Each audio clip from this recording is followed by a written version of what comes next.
Hello and welcome to the Hitout. I'm your host, Phoenix Trinidad. And if you are new here, this is Zero Hanger's weekly AFL podcast where we talk about all things AFL. And today, we are talking about the 4 clubs that can win the flag in 2025. Mitch breaks that one down. We also discuss at what point should we expect the Saints to contend. And Kozzy re-signs for $1 bajillion, all thanks to me. I'll let you know how I got that over the line. But before we get into the episode, a little shout out to Craft of the Draft. If you are into all things draft, check out that podcast on this very channel. This week, Mitch and Jonty are breaking down who Carlton and Collingwood are going to be chasing in the 2025 AFL National Draft. So, with all that being said, subscribe to the YouTube channel and on with the episode.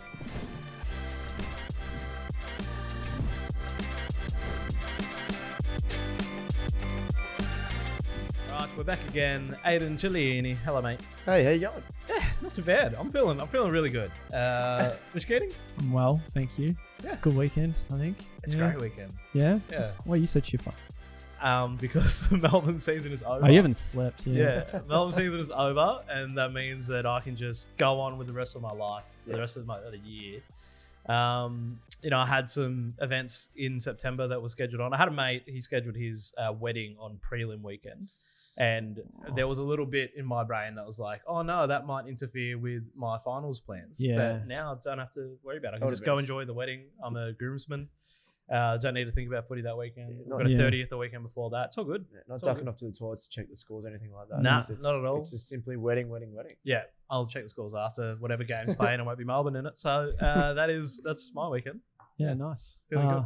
What did I do? I went to 2 footy games. Yep. Actually, I got a bit to say on that. You know, Okay. we were talking about like the KO experience a few weeks ago. Yes. Is the experience of going to the footy outside of the on-field spectacle any good?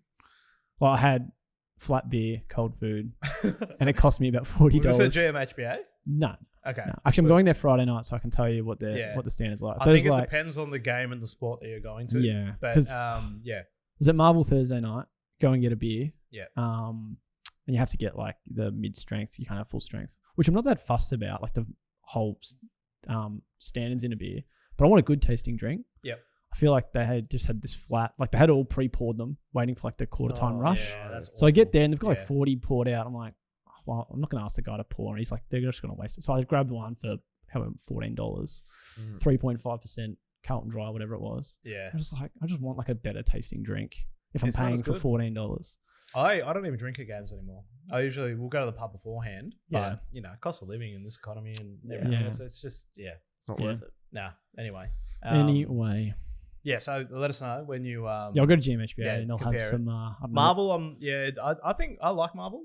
I don't mind it during winter when the roof's closed. It's not as cold. All the renters are really nice. Yeah. But it's just means that more expensive stuff. I went to the NRL a couple of weeks ago, though, at Amy Stadium. And the big advantage that the MCG has over the NRL is that they have more gates. Like we missed 20 minutes of A-League games have done them. Yeah, They're we just missed the 20 worst. minutes of the Storm versus Cowboys a couple of weeks ago because we just couldn't get in the door. Yeah, it happens every half size game at Amy because there's no room and there's 2 gates. It's bonkers. Yeah. Yeah.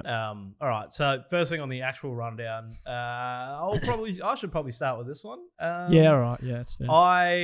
A couple of weeks ago, as you guys know, I penned an open letter to Kozzy Pickett after that win against Sydney, begging him to resign, offered my car, and tried to galvanise the Melbourne Football Club fans to offer him whatever we could to re-sign. And it looks like it worked. I think it was my letter that got it over the line. Yeah, it was that all the $12 million. It was one of them. I mean, that obviously had some part to play in it.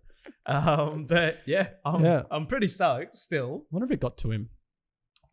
Got to him. Yeah, I reckon it would if someone actually showed him. Well, Like, I really hope not. Yeah. I said to my mate, I was like, low-key, I really hope Kozzy has not seen that because Yeah, I will run into him at some point. Yeah. And I don't want him to be like, oh yeah, you're the there's guy that wrote that letter. Yeah, maybe he wants to see you and thank you for Maybe. peace of It was mind. good witnessing it.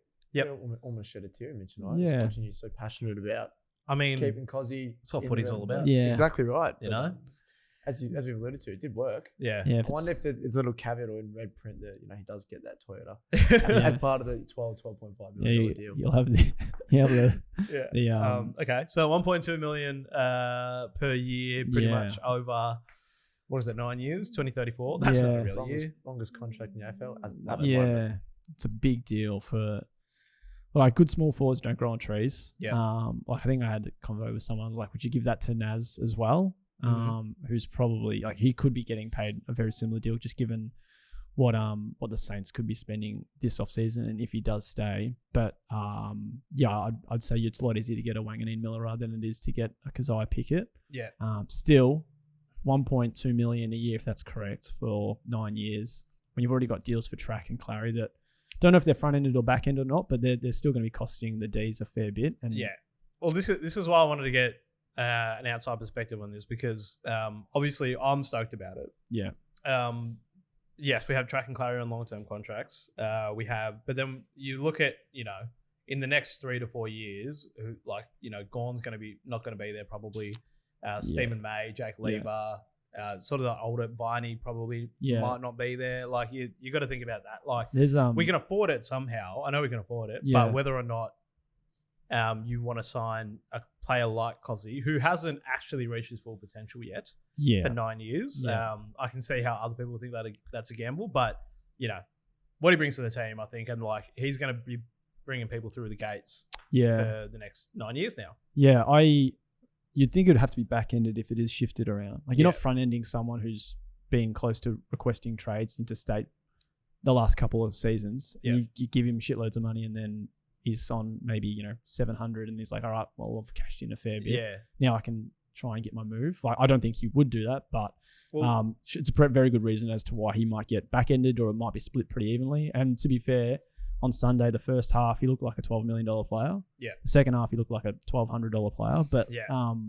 he got tagged out of the game. Like he's going to learn how to deal with that at some point. Yeah. But that was my thing too, because I got a couple of messages after that deal got signed. One of them from Premiership Ruckman, Robbie Campbell, and he was saying, why would you pay a small forward that much? Yeah. But he's not just a small forward. Like he's been running through the midfield almost. I'm going to, this year, off the top of my head, it feels like about 60-40, 60 small forward, 40% midfield time. So what were your thoughts on that? Well, I think the game's kind of gone in a bit of a full circle now. So it used to be maybe 10, 15, 20 years ago. It's about the tall, big guys, the key forwards and even key positions getting paid heaps. Now you've seen a massive shift into clubs really investing in 3-4 elite small forwards or a group of them or a cluster. Obviously, Melbourne don't really have that, but if you were to lose Kozzy, you'd take 2 or 3 steps back. So to keep someone like him, who, as you alluded to, can play both mid and forward, but just does so much damage in the front half, that you've also lost the spark of Petrarca, given the fact his last 12 months as well, and essentially all over your forward line. I think it's probably reflective of where the game's going in terms of players dominating. So as we've alluded to, like Naz from the Saints, he probably could be worth around the same amount. But it seems like at the moment, a halfback, some pretty good ones as well, are growing on trees. Yeah. Now, obviously, he's the cream of the crop. He's at the top end of it all. But, you can list them all throughout the competition. There's not many like Kozzy Pickett who's dominating in the midfield, but then also spitting forward and kicking 4 or 5 goals a game. Like I think he's twice this year, he's kicked 5 and had 20 plus. Yeah. That's a rare feat for anyone of any talent. Yeah. And if you looked at our goal kicking in general for the last 5 years, like someone that can kick minimum a goal or 2 goals a game, give them $1 million a year. We cannot kick goals. So we need to do everything we can to keep the one person that can kick goals. And we are doing that. Yeah, Fritsch has won your last 5 leading goal kickers. Before that, it was Track, who was probably playing forward. Then Tom McDonald. Then you got Jeff Garlett. Yeah. Jesse Hogan, when he was his first 2 years, was pretty bloody good. Chris Dawes, Jeremy Howe, Mitch Clark, Liam Jarrah, Brad Green. So there's a lot of there's like outside of Hogan for the 2 years since Fritsch's first win in 2020 and like Russell Robertson, Brad Miller in 2008. You've had no back-to-back winners. No. So, because he certainly, could, if he didn't miss those first 3 games, he'd well and truly be in the AA convo. He probably still is, but just give him maybe an extra couple games to get in there. And as you mentioned, if he's playing midfield, he's damaging. And if he's getting tagged, he can just go play deep forward. Yeah. And which becomes a real headache for the tagger types. Or at the very least, it just opens up the door for Track and Clary and others to shine. So, I didn't dislike the deal, particularly with where the CBA is moving. But the TV deal, I think, goes for another 5 years. So it's interesting what those 3 years on his contract will be like if it jumps up with the TV deal, which a lot of players and agents tend to push for. This is a full-on D's podcast at this point. But one of the last things before we move on, but Robbie Campbell also said that this could potentially upset a lot of current players on the squad. So it's just going to be interesting to see what the fallout is in terms of is that actually going to affect them culturally? I don't think it will. He's coming from an ex-player perspective, but you look at the guys that are on Kozzy's games experience that are also in Melbourne squad. None of them are performing at the same level that Kozzy is. You don't have someone. You don't have someone who's due for a big deal. You got your big guys on big deals. Your older guys are coming to the end of their careers. If you had Luke Jackson still, then maybe those two would probably be having to share a bit of the payload. But there's no other player I'm looking at in Melbourne's list that wouldn't already be on $1 million. It needs to be. Yep. Anyway, thank you, Kasai Pickett. Thank you, Brad Green. I think we've done our part there, and we should probably move on. We should. All right. Next up on the rundown for this non-D's podcast, Saints. Is that Saints? Yeah. What's going on? Well, as I said, I was there Thursday night. It was dire. It was quite fun watching the Sam Darcy show, and the Bulldogs get to work on what we've been able to see them do. But blimey, they said there was 20,000 there. I reckon there was about 16K. I reckon they've inflated. You could probably count them. If you just at least halfway through the fourth term, there was probably a good 10K left. Yeah. But I didn't think half of them had left by that point. It was really dire, but it was quite interesting looking at their team sheet and seeing, where we think St Kilda are at. They haven't really bought into the rebuild. They want to contend. Obviously, we saw after, in Ross's first year that he could really get a young side up and about and into finals, and they had a home final, didn't win it, but and probably thought they were just overachieving a little bit, and that they maybe the next year was a finals chance, and they've kind of gone to where many might have expected them to be, but they're still playing quite an old list. Mm-hmm. The players who are over 30 or turning 30 this year, Jimmy Webster, Brad Hill, Mason Wood, Jack McRae, Jack Sinclair, Zach Jones, Rowan Marshall, Jack Steele all played in that game against the Dogs, who I don't know the exact ages of both teams, but seemed like they had probably the younger list. And certainly on the players that they're relying on in your Ed Richards, your Sam Darcy's, James O'Donnell's, a lot of guys who aren't as experienced. Rich is probably a bit of a different one in that sense. And then the Saints had Travalia, Caminiti, and Keeler, the only players from their 16 youngest players. So about a 30-year list. They were the only 3 out of the 16 youngest players to play. So I had a look at who Geelong had. They had just as many in their win over Essendon. True contenders, as are Collingwood, and who had 4 in their King's birthday game from their bottom 16. And some might think, well, they're an older team. They're going to have older players in that kind of bottom third. So then you look at Port, Carlton, Melbourne, North Melbourne, teams that are probably in a similar window to the Saints. They all had more bottom young 16 players playing their most recent games as well. So I thought, where are the Saints at the moment? Do they really need to just admit to doing a rebuild? But then at the same time, if they pick up Tom de Koning and have him on a pretty big deal for the next X amount of years, is it a sign that they're still trying to contend? So it's kind of what direction should they be taking, and what direction do you think they're taking at the moment? Well, okay, we'll break that down by line. So the 30-year-olds that they do have, or they played on Thursday night. Yeah. So Webster, Hill, Wood, McRae, Sinclair, Jones, Marshall, Steele. There's maybe 4 guys there that I think are still absolute top tier, but then you have your Zach Joneses and Hill, who I think are over the hill. Yeah, I think their best. Yeah, their best 23 would be an interesting one to look at. They still probably rely on Jimmy Webster to be that lockdown defender. Brad Hill's probably a bit more of that mentor. Mason Wood can have an impact, but do we see it enough? McRae's been good, probably dropped off a little bit. Sinclair, big tick. As you mentioned, Zach Jones maybe has been on the fringe. Has had some good footy, but then that falls away. Marshall, good this year. Maybe 1 or 2 games he's probably just gotten beaten. And then Steele's kind of been the same player maybe the last couple of seasons. He's 2020, 2021. He was one of the best in the comp from a midfielder perspective, but it's probably just not up there as much. But at least reliable, I think, most weeks. Yeah. What do you think? Yeah, they're right in that no man's land and probably have been. And I think that finals appearance few years ago kind of gave hope that they were on the up. And it kind of, as you were talking, it kind of reflected on that was when North Melbourne, they sold off all their older guys back, almost a decade ago now. And they kind of sat, just outside the 8, and then did they make finals? Did they not? But then since then, they've kind of bottomed out. So I think St Kilda look at that and go, no, we want to keep that blend of experience. That although it might not be top tier, like as you mentioned, Geelong and Collingwood, but you can't just sell the house and get rid of them all and play your Tarus and all those young guys that are coming through at the moment. So they're trying to do this blend, but as I said, it's kind of like you've got to commit and do what Richmond did and just sell the house, or you kind of go all in, which is seemingly what they're trying to do with De Koning. Links with Bergman, Lee Collier, obviously plays in the past as well. So I think if they try to get a big fish, the hope would be that they get more. They see De Koning coming, there, must be a good place to come. But if they don't get him, it kind of then, again, makes it look like North Melbourne back when they couldn't get Kelly and Martin, and then players don't want to go there. And players that are already there probably want to end up leaving. Yeah. And like the De Koning play is fine, maybe because he's a free agent. Like, and you can go spend a bit of money in the cap room that you have. But if they want an Alir and they want a Bergman, like that's costing you picks and trade capital. And I think Bergman's form at the moment is probably costing you a first round pick. And then if they lose Naz, then it's just like, it's just a big step back. When you've got arguably an all-Australian defender, they've probably got 3 of them to be fair. But losing him is would be a big blow, as much as they can potentially land a De Koning and a Bergman. I just realised, is Wilkie not over 30?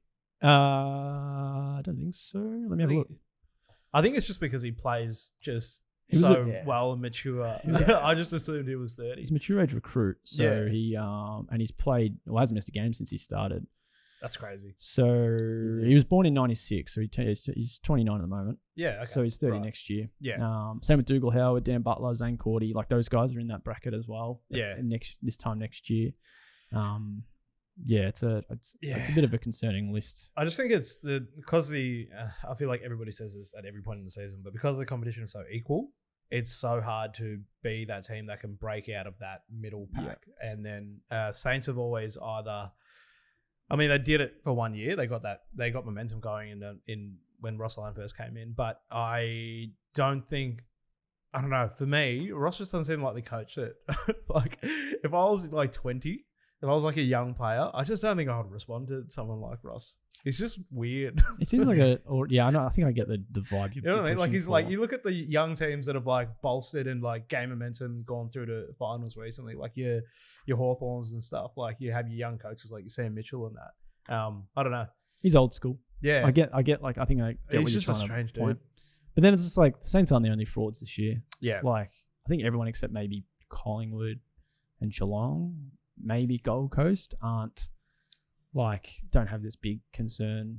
Yeah. Like, could they drop a game? It's like, obviously, the Suns lost to Richmond, and that's probably the one that might have them in the fraud category.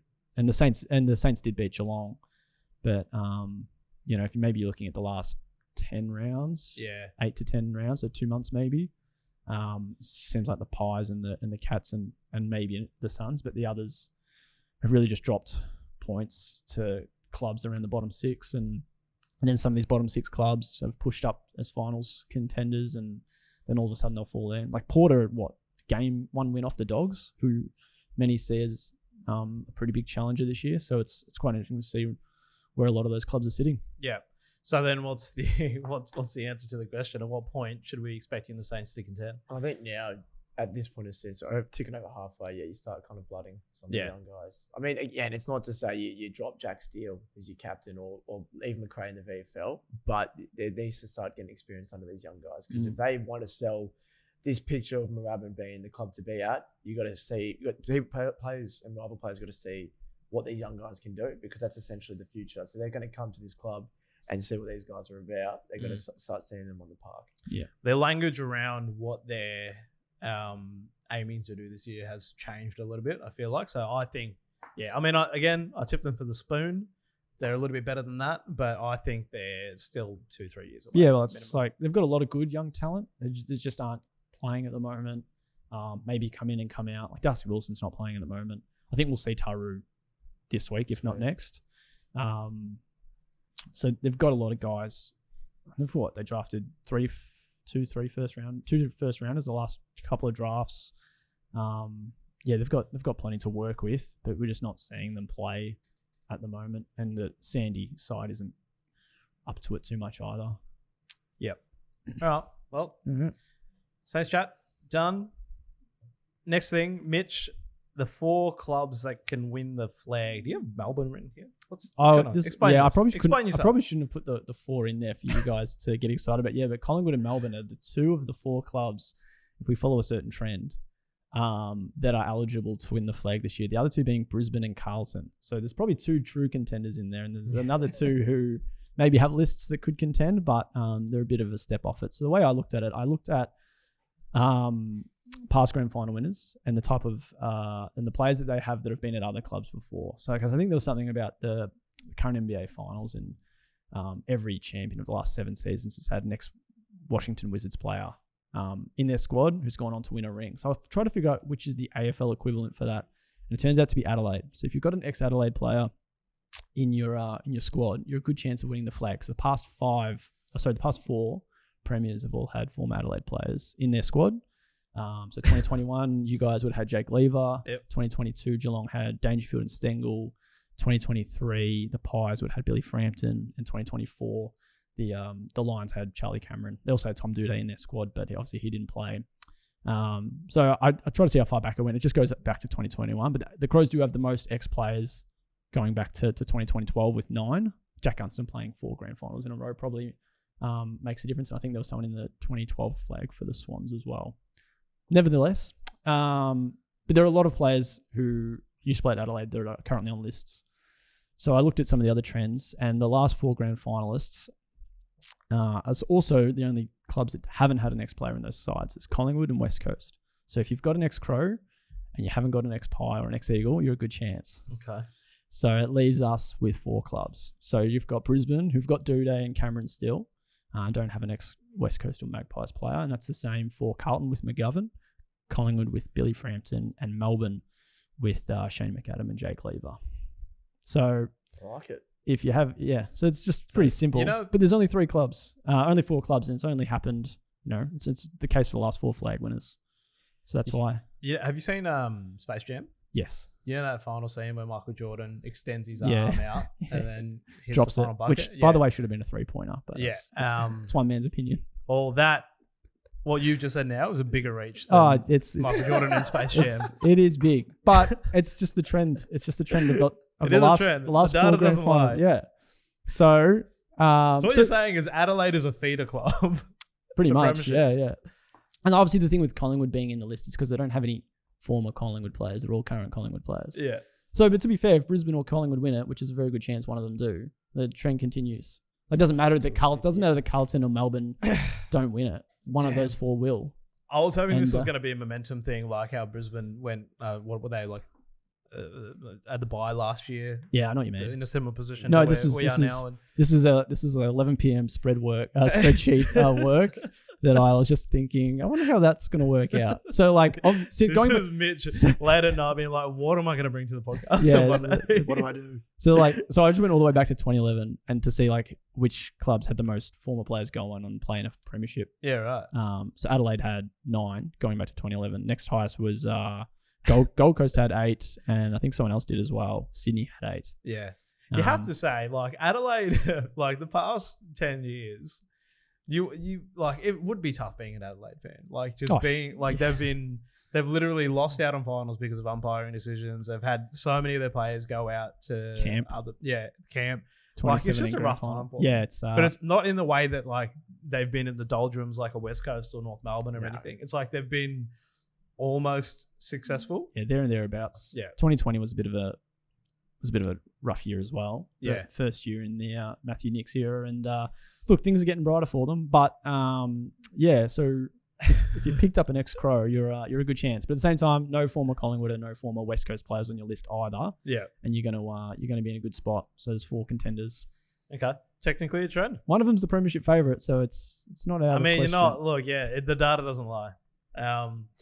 And it's all facts on this podcast. It is, strictly facts. Next thing, Hall of Fame was last week. Yeah, it was. This week, I feel like this weekend has gone for so long. Yeah. I think it's the bye rounds and that Yeah. playing into it, which we haven't talked about yet, and we don't have it on the rundown, but this is ridiculous. 5 weeks of byes. Anyway, Hall of Fame last week. Yeah. And you wanted to bring up the first ballot Hall of Famers. Yeah, I think the first ballot thing is more of a like an NBA or American sports term, but it pretty much just means the first year you're eligible, you get in. So I think when you talk about a lot of current players like LeBron James, for an example, people refer to him as a first ballot Hall of Famer. So it was the case for Luke Hodge last Tuesday.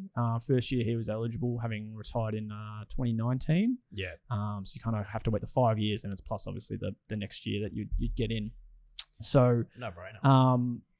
Put it to you guys, like who currently and maybe who are the most recent retirees would you have as first ballot Hall of Famers? Because next year we'll have Gary Ablett eligible, and he'd probably be a big yes. It feels weird that Ablett is eligible after Luke Hodge, but yeah. Anyway, yes. Sorry. Yeah, it does. That's how it works. Yeah. So it's just weird. So you got Ablett next year, Eddie Betts and Sean Burgoyne the years after, Joel Selwood 2028, the 2 Josh Kennedys, Robbie Gray, David Mundy that year. Buddies would be a big yes, I would assume. Rewald or Cochin, don't know. Dusty would have to be. Tom Hawkins, probably in the same category as Rewald and Cochin. So out of those guys and maybe some of the current guys, who would you have as having to have in the first year they're eligible? I mean, it's hard to argue against any of those guys. Ablett, Harry Taylor, yes. Betts, yes. Burgoyne, yes. As in, I think they're all Hall of Famers, but whether they're first ballots. First ballot. Robbie Gray, I don't know. Yeah. He's got a stacked run sheet of awards and accolades in the game. Yeah. But there's you got to think of you got to think of all the guys who are yet to get in, who have been waiting for 2 to 3 years or 4 years. All right. So, do we have a stat for who has been waiting that probably should be in? I'm just trying to think of the recent era of like Cats players. I think Bartel and Enright were in. Don't know about Stevie J. Yeah. Let me have a look at the Hall of Famers. There's so many of those Cats players that I was talking about this about Mitch Duncan a couple of weeks ago. Yeah. Where he's just like, it was his 300 game or whatever. And you just forget how good of a career he's had just because he's been surrounded by your Selwoods and your Tom Hawkins and stuff. But so we're going through what eligible but hasn't been inducted yet. Yeah. While you're looking that up, I think current players, for me, obviously Max Gawn, I think will be in, maybe not first ballot, but he's be pretty. He's got 8 or 7 All Australians, probably maybe 8 this year. Yeah, captain. I mean, I feel bad. Yeah, Danger and Pendles were the 2 that I probably had, and plus Gawn maybe. Pendles, side bottom. Not first ballot. I don't. Not think. First ballot. Like good. I mean, current players, Lockie Neal maybe. It's pretty accomplished. Cripps and Neal would be a chance. Bond? Hall of Fame. Oh, Bond. Yeah. Especially by the time he probably finishes.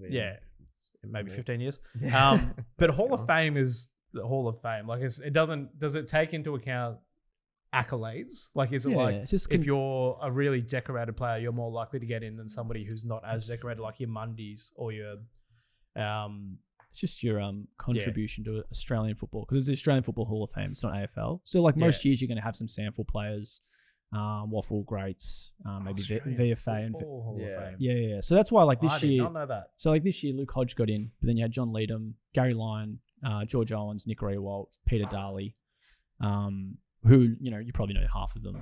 Yeah. Because the others played in the 60s, 70s, 80s, 90s and just dominated state comps, which is obviously the form back then. So looking at some of the guys who got in recently, so obviously I mentioned Rewalt and Hodge. You've got Dane Swan got in there a few years ago, Jimmy Bartel, Corey Enright, Sam Mitchell, Boomer, Matthew Pavlich, Chris Judd was in 2021, Simon Black. So it feels like there's a lot of pretty big names from the last few years who haven't gotten in yet, who probably retired from 2019 and prior. But currently, and from those that are waiting to be eligible, I'd like to think, you have Ablett. Don't know about Selwood. Ablett, Buddy, Dusty. Selwood, First ballot, though. I don't know. They could have. I'm just trying to think of who's retired in, 2018. Let's have a look. Who would be waiting? I reckon Selwood would be first ballot. Most captains, premierships. It'd be a good chance. It'd be a good chance. And not just his accolades, but just him as a player. Yeah. Obviously the contributing part. Contributions. Aside from the accolades itself, it doesn't obviously marry up to a Dangerfield or a Dusty, but although quite close. Yeah. I think just the way he played the game, what he did for the game. Yeah. And the Cats. Probably the cause of the most amount of Facebook comments in Australian rules history. It's like Cyril. The most tape used. Cyril's not first ballot. Well, he obviously isn't already, but he's waiting. He'd be waiting. Yeah. There weren't too many others from 2018. Mark Lacroix, Ryan Griffin, Shane Biggs. Get him in there. But so it'll be interesting to see Ablett maybe next year, but then I wonder if there's any current. Well, there would be current, but I wonder who else we might be missing. Yeah. Okay. I like it. And then Phoenix Trinidad 2031. Stevie J, Matt Pritis are a couple. Yeah. Joe Watson. We'll see. Cool. Weekly awards. So this is our segment where we give out an award to a favorite thing that we witnessed on the weekend, and we name it. So who wants to go first? You can. Okay. Just because it's the order of it felt weird to go first because I was introducing the segment. But I'm giving my award to Sam Darcy. Yeah. Obviously. Do you know what the Doomsday Clock is? Kinda. Do you know what the Doomsday Clock is? I don't know what the reference is from, or if it's just. I'll say no. So it's like this symbol. It's like this independent thing. They're like the Atomic Federation or something, and they've created this symbol of the Doomsday Clock. And it's like, you know, when people say you're like 89 seconds to midnight, I think that's where we're currently at. Doomsday is basically a human-made cause of human extinction or something. So it could be like climate change or whatever. Yep. Sam Darcy wins the AFL Doomsday Clock because he just reminded everybody on the weekend that everyone is screwed in the AFL. Like, I don't know how you are supposed to compete with a 40-meter tall dude that's kicking 3-2, 19 disposals. Yeah. Like, I don't know how you're meant to defend that. Yeah. Like, are you going to put like a ruckman on him for the whole game, but then like then you lose your ruckman? Like, I don't know what you're supposed to do. Yeah. AFL is screwed. Doomsday for the rest of the AFL. Congratulations, Sam Darcy. Nice one. I like it. Cool. I'll go next. I got the Speed Kills Award. Now, these two have been doing it all year, but obviously Bailey Smith and Max Holmes noted for their meters gained, but on the weekend against Essendon, you know, I'm a big believer in if, you know, don't get done by what you know. Essendon couldn't even stop and couldn't lay a glove on these two, probably get the 3 and 2 Brownlow votes, but their stats combined is just ridiculous. So they've been doing it all year, but I think on the weekend just showed how good they are, and when they're at the top of their game, just shows how potent Geelong are as well. Cool. Nice one. Mine is the anti-stat pad award because it's, if you're a defender and you're taking kick in, it's very easy to just get an extra disposal, just step out of the square. So I had a look at every club's leading kick in taker, so just the top one at each club, and who had the lowest play on percentage. He went to Lawson Humphries at 67%. So he's not taking the easy way every time. 2 out of 3 times he is. But 67%. So 30 of his 45 he's played on in. So 15 times he's just like, you know, I don't need that extra disposal. I'll happily just remember I took the kick and everyone else will.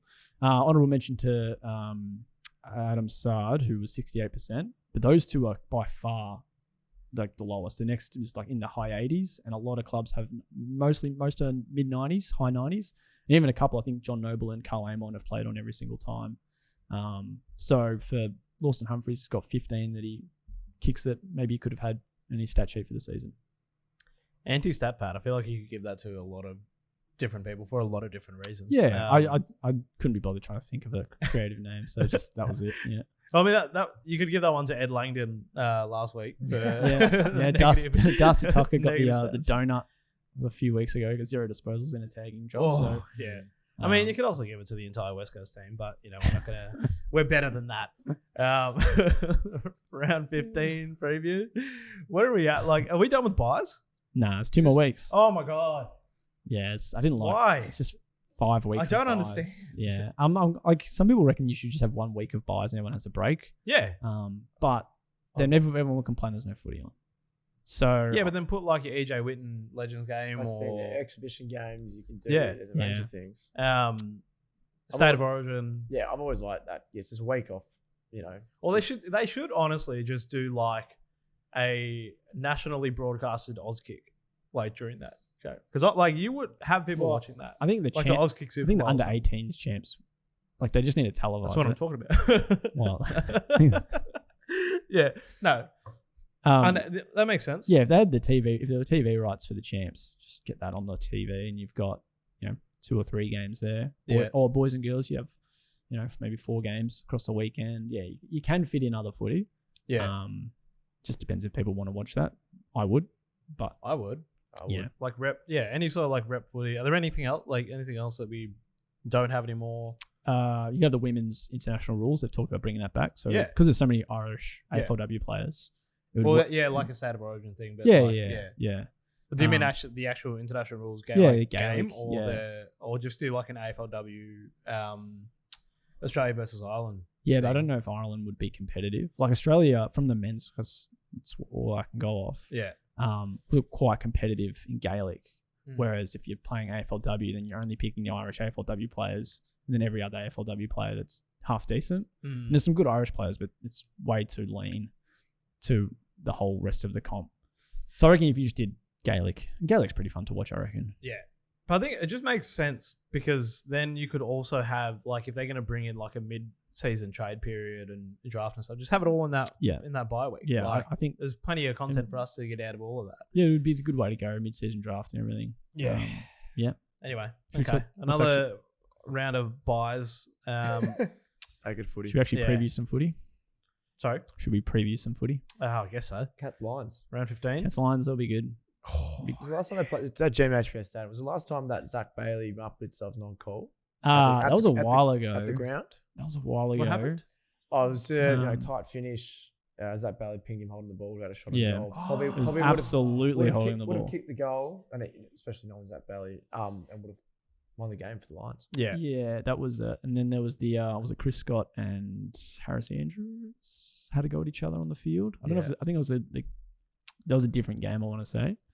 So let me have a look at when the last time they have some played. And they GMHBA as well. Yeah, even at the Gabba, tight contests. So that's Friday night.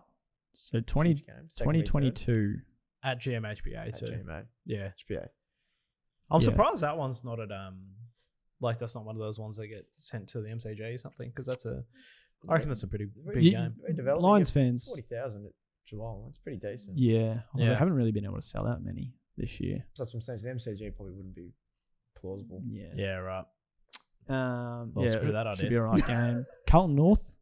Could Blues lose that? They might be without Kerno, might be without Mackay.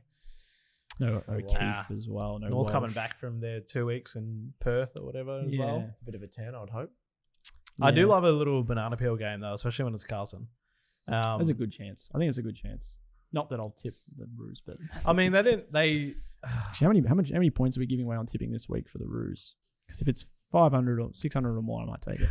I'll be honest. That'd be worth it. I haven't done my tipping in a long time. Oh, you're probably ahead of me, to be honest. Like 410 for the Roos. I don't know if I like that. Wait, so if I don't tip, do I just get the away teams? Get the away teams. Oh, yeah, for those that like their rugby league tipping, you can go and do it on Zero Tackle because I have just got the away teams and I'm like 50th. Whereas like I'm actually trying in Zero Hanger and I'm like 200th. Like it's just like, doesn't make any sense. Giants Suns. That's a classic, great Sunday game. Expansion Cup. Yep. Suns coming off the bye. They didn't play this week, did they? No, they didn't. No. Yeah. And the Giants have some form too. So I reckon that's going to be my Sunday set if I don't go play golf. And Port Swans. I was just looking at that. Not much of a game in terms of ladder position, but I think the Swans are really hanging on in terms of their prospects for this year. And Port seem to have found a bit of form. Yeah. Swans 2 in a row at Adelaide Oval too. And 2 of 3. They've got another one next week against Carlton. Yeah, so they'll be nice and comfy at home. But Errol and Papley might be back. Yeah. Which is a big boost for the Swans. But I'm tipping them 245 points. I'm going to take Port because I feel like the Port Melbourne game was both teams pretty much their grand final for the year. Yeah, Dwayne kept saying that. He's like, whoever loses this, their season's over. I'm like, they're both not that far out of the end. I think I reckon we've lost all momentum, like that little momentum that we had. But yeah, Port looked good. All right. Yeah. And I think they matched up well in the midfield against Sydney as well. And they beat them by 112, I think, was it last year? Smashed them. It was so weird. Yeah. So weird. Was that Adelaide Oval? It was the same night as Pies Blues and Pendle's 400th. McGovern missed the shot, and then no one was watching the other game. And you just look over and it's just like 100 points to Port, and Sydney were like the premiership favourites at that point. Everyone's like, what's going on? It was so weird. They beat them earlier this year too. Yeah. So Port, I wouldn't say they're coming in hot favourites, but they've got a bit of history Yeah. on their side. We're actually, going over to Marvel on Saturday night. That's where. Yeah. I've tipped the Roos. I've done it. I'm going to leave my tips. Some on Monday as well. What's that? Tip them on Monday. Just get your early points in, and then if they get higher later, then you can nab them. Well, you are like 4,000. Yeah, like I may as well chase points, which is actually what I've been doing all week. But if Kerno's ruled out, then that 410 might come into 350. So I'll take my 410 now. Yep, love it. That's how we do it.